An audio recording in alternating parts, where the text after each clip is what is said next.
Ya, janji. Gini Pak Pendeta, kita ngasih itu di dalam bukannya kita menyembah berhala.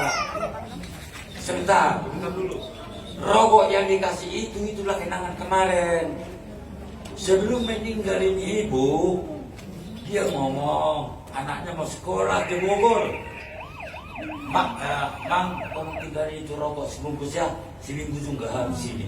Bukan yang untuk dirokok, bukan untuk menyembah berhala.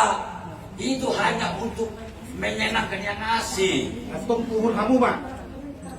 Pulang.